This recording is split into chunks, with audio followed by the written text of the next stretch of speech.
Good morning. Morning. Thank you so much for having coffee with me. Absolutely. What we think might be one of the last nice mornings, maybe. Thank God it wasn't like I shouldn't say 60. Thank God it wasn't like 30 degrees out when we did this. And thank you to all of you that are watching. Hoping this is not the last day I get to have a conversation with coffee outside, but it is the last morning that I have e-learning. So maybe when it gets cold, I can go back into my house. But this morning we have Leslie Bailey, and I'm going to read it because I keep having conversations with women that are doing amazing, amazing things. So she is co-founder and editor-in-chief of Indy Maven, which is coming up on their 1-year anniversary. I just got my ticket. She was lifestyle editor at Indy Monthly, a columnist at the Indy Star. She's a mom of 2, loving stepmom of 1. And when I say mom of 2, like 4 months old. It's a lot. So how are you doing? I'm good. I had my 1 cup of coffee, so I'm on to water because breastfeeding. And I also got mastitis this week. So yeah. I have been like down for the count. So I'm trying to stay hydrated. My gosh. Yeah. That's a lot. Joys of motherhood. You can see now today's my back and forth. I do. Hi. Today's my first day back in action. So feeling good. Oh, I'm so glad you're feeling better. That is the worst thing that men obviously can never understand, but that can get you. Yeah, it did. So granted, I read all of those things, but do you, and I'm not going to say like a day in the life, but like, what do you do? What do I do, man? I am co-founder, CEO, and editor-in-chief of Indy Maven. And so that basically entails doing all the things and wearing all the hats. And I already worked from home pre-COVID, so that is not new to me to be working from home. What is new is the logistics of like 2.5-year-old, 4-month-old, husband in the house, sharing offices, sharing space. I'm just not used to all of that. So a lot of days are spent just navigating those challenges. But when I can sit down and work, when I'm not doing the momming part, it's just mostly day-to-day operations of the business. So we've been fortunate to build like a great team. So we've got lots of people running lots of different elements of it. And I just kind of sit there and try and make sure it all stays afloat. And I will say, Indy Maven is fantastic. It's one of my favorite things in my inbox because I always get, really great updates and insights and just fun things that kind of, you are stuck. It's been I kept saying 6 months, but I think we're way past that. And I'm trying to not do the math in my head because it feels heavy. I keep saying 6 months too, but it's longer. It's been like 8, I don't know. But it's it is a real fun joy to have in your inbox because it doesn't feel that you're stuck. So it's just it's really nice. So if you guys haven't signed up for it, do it. So through all of that, how did you, you do so many things, you wear so many hats, but how did you get, I don't want to just say start at a columnist because you obviously are a writer, but how did you get to this point where you said, I'm going to do my own thing? Yeah. So through my jobs at Indy Monthly and Indy Star, I would take time off. Like twice I took time off to take care of my mom, who was sick. She passed away when I was pregnant with my first son. And then after he was a year old, it was like, okay, I've kept this tiny human alive. I've survived this terrible loss.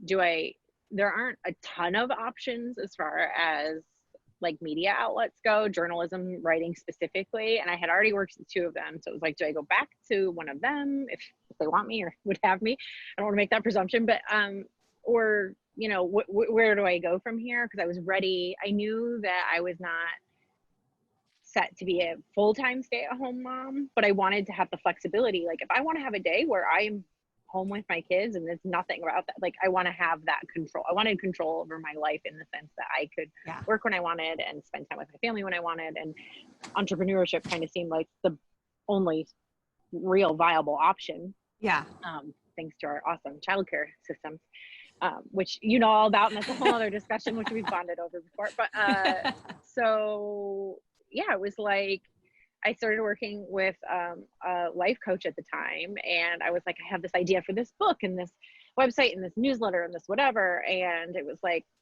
kind of the discussion came down to pick one. It'll be fine. It doesn't matter what it is. Just pick one project. And then fortunately, I figured out a project that could encompass multiple parts of the things that I had wanted to do.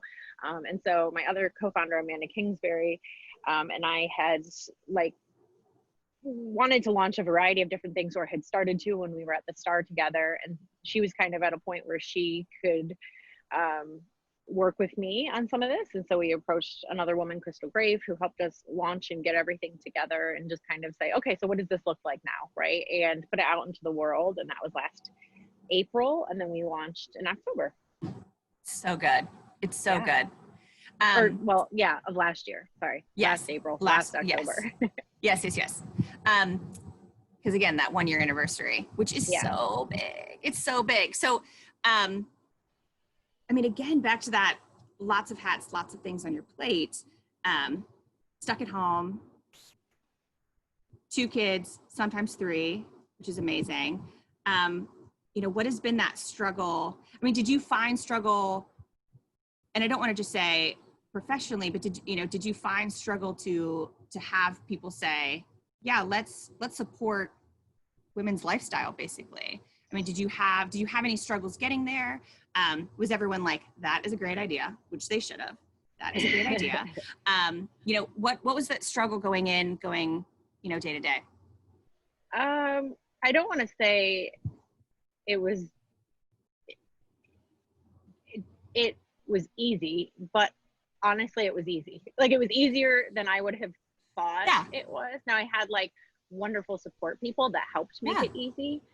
But at the same time, like, when we were first starting meetings before we launched and looking for partners, and like, we have just the most wonderful partners who didn't take a lot of convincing. It was just like, here's this thing we're going to do. Do you want to be a part of it? And for the most part, it was like the people who are with us today were like, yeah, we do. Yeah. That sounds great.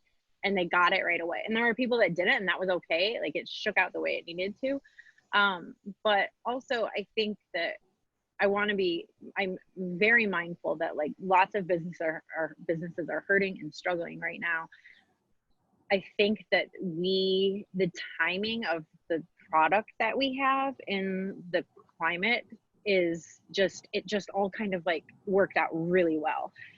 Because, we are in this climate of like talking about like women stepping away from the workplace in order to be caregivers because of COVID, and women in politics, and like the conversation around women is so big right now, and we are literally a product by women for women. So that couldn't have worked out better.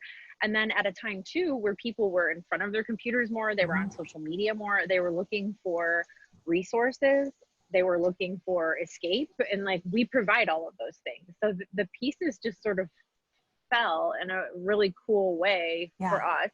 That also meant like it was more challenging. A lot of our, business model was built around in-person events.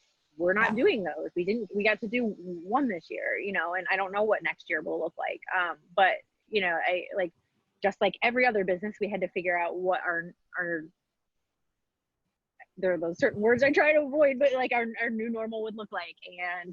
And fortunately, like things just kind of fell into a place. Again, like women came out and not just women, but people came out and supported us more than I would have ever expected, through memberships and other partnerships and relationships, and made it sustainable, where it's like, oh, this is actually like, there was a minute there where I was like, oh, are we just shutting this whole thing down? And then it was like, wait, no, I actually think this is going to work. And it's actually working really well.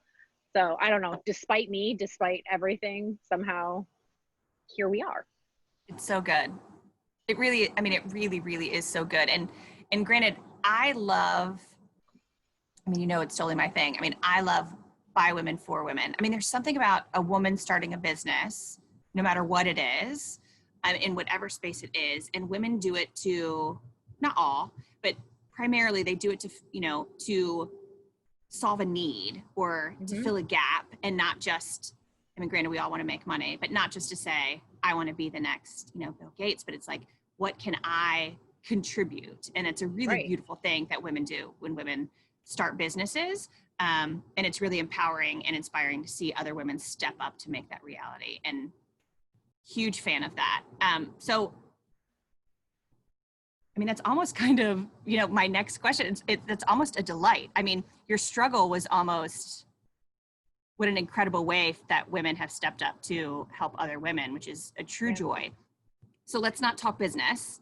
What has been personally a delight for you over these past 6 to 8 months, or however long we're going to say that we're in lockdown? Well, the business does influence the personal. So in many ways, I was so fortunate that through, of course, they start mowing. Hi. I was so fortunate that like the whole world slowed down at a time where I needed my life to slow down. Because here I am, like pregnant with a toddler and trying to run this startup. And I just had this feeling like, it's all happening so fast. I needed to slow down. And not to like insert myself in the pandemic, but like it just so happened that then this pandemic comes along and everybody was like, whoa, I just need a minute. I was like, oh good, because I did too. So like I felt like I was able, just the timing of it, to take a breather and sort of like not freak out about the changes that were happening in my life personally and professionally, and just like I had a chance to regroup. Also, my husband traveled all the time. I never saw him. We never saw each other. In hindsight, I don't know how we would have had a baby if we were in our pre-COVID life.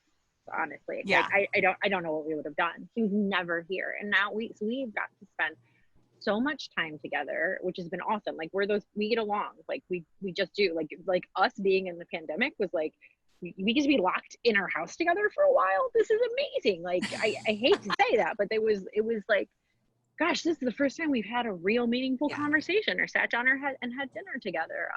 I got to spend a ton of time with my toddler before this other baby came along. I got to have a maternity leave without feeling like I was missing so much of the world. So I feel very lucky, but again, at the same time, being very mindful that comes from a place of privilege, and not everyone was having that experience. So it's still, I enjoy, I enjoy those elements of my personal life. Sorry, it's like blasting in the sun. But also I have to like constantly circle back to, okay, but that's not everybody's experience. So how can I give a voice and help and support the other women who aren't having that experience, right? And that's through Indy Maven, because that's the whole point. Like there are lots of outlets and groups and organizations that do those things, but like we just saw those gaps that we wanted to fill. So I can't almost separate. I try really hard as far as a working hour balance perspective. But at the same time, like I don't want to separate my professional from my personal, because then I'm sitting here in this bubble and it's like, oh yeah, the world's so rosy. And no, not necessarily. There's a lot going on out there, and I want to participate that, and I want to be a part of it and make sure that I'm supporting other people in their journeys too. This is why I just love you. So full disclosure, I got to meet Leslie through her husband. Her husband and I used to work together a lifetime ago, and then it kind of kept in touch. And then when I wanted to do something radical and crazy in childcare, Leslie's husband, Daniel, was incredibly lucky. And he's like, yeah, I'm good, but you really want to talk to Leslie. And then we basically had coffee, and I just haven't let her go, which seems to be a theme with people that you are seeing on Coffee Conversations. I like good people. So tell us, what can, these are our last two questions, and they're always the biggest ones. What can the community do? Because you are giving back, and you are giving voice to, what can the community do to step up? Like, what do you need? And that feels like a very, like, sometimes a selfish question to people, like, oh, what do I need? Like, but I want you to be true. Like, what do you need? Like, what does an Indy Maven need? What do you need? That's an interesting point though, because when we had some like leadership changes in February, and there was a moment where I was like, oh, I had a total moment of panic. then I was like, wait, I'm surrounded by women who are smart and capable, and they're there for me. And I'm not a person that I'm too proud to ask for help. It just doesn't occur to me. I just like, okay, it's easier to do it yourself. You just do it. You just keep going. But I think it was like profoundly one of the first times in my life where I was like, I do not have the actual capacity to do this. I have to ask for help. And then all it took was a moment to look around and go, oh, there are lots of people here that can help, right? Yeah. And that was a very cool feeling. It was like, pick up the phone and call, and on the other end somebody was going, absolutely, yeah, when do you need me? How can I help? When can I start? So that was a very cool experience to like witness that in action, right? And so to answer your original question, I think, you know, a lot of people are like, what is Indy Maven, right? And that's, I love that question because we're lots of things, right? But also I can see why it's like, well, but I don't get it, right? Is it events? Yes. Is it a website? Yes. Is it social media? Yes. Is it a community? Yes. It's lots of these things. So you can kind of get involved at any level you want. You can be a newsletter subscriber, and that's kind of the extent of it. Maybe you just follow on social, but at the end of the day, the driver here is journalism and storytelling.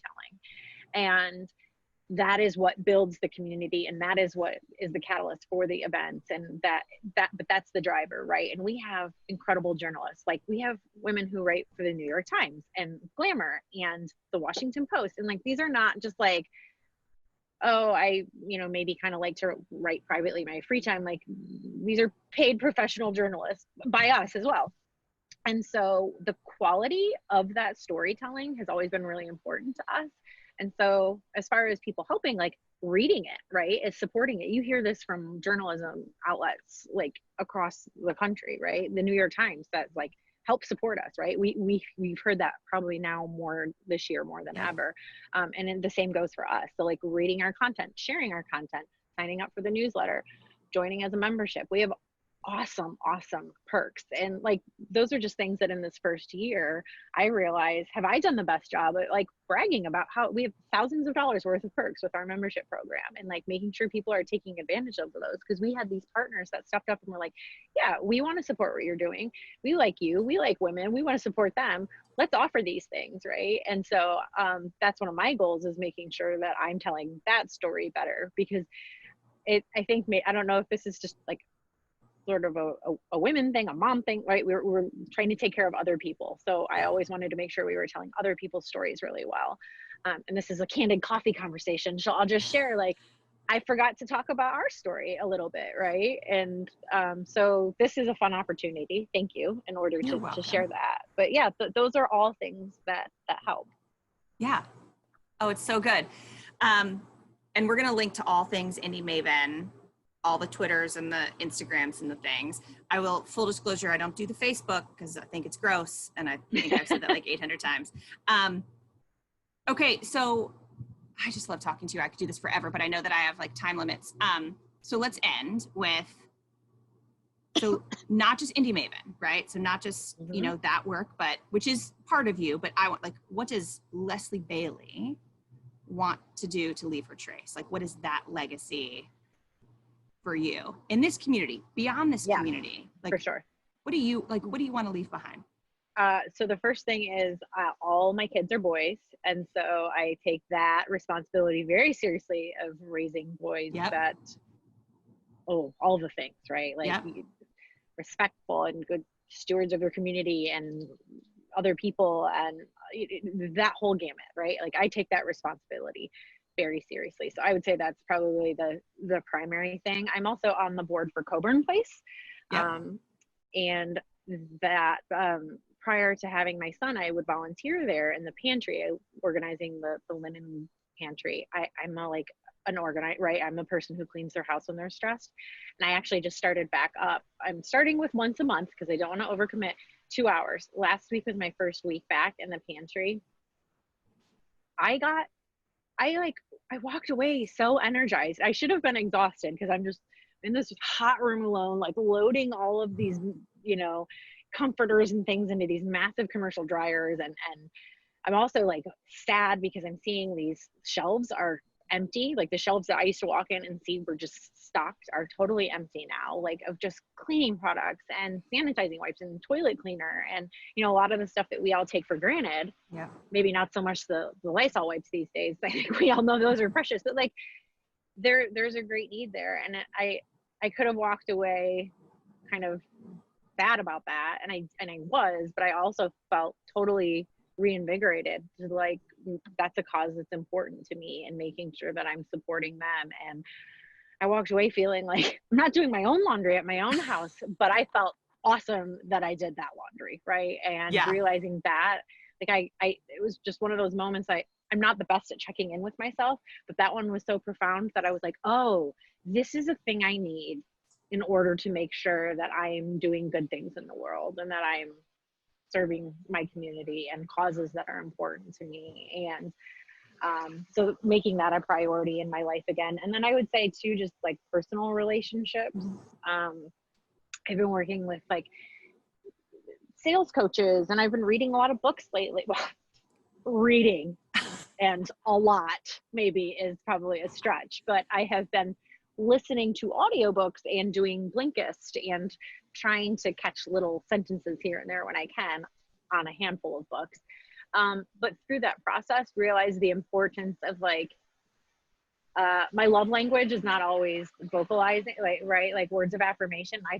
My poor husband, all he wants is me to tell him how wonderful and give him hugs, right? Like, and I'm Mine more too. like, Mine too. but I made you dinner. What, how do you not know I love you? Of course, I made you this chicken.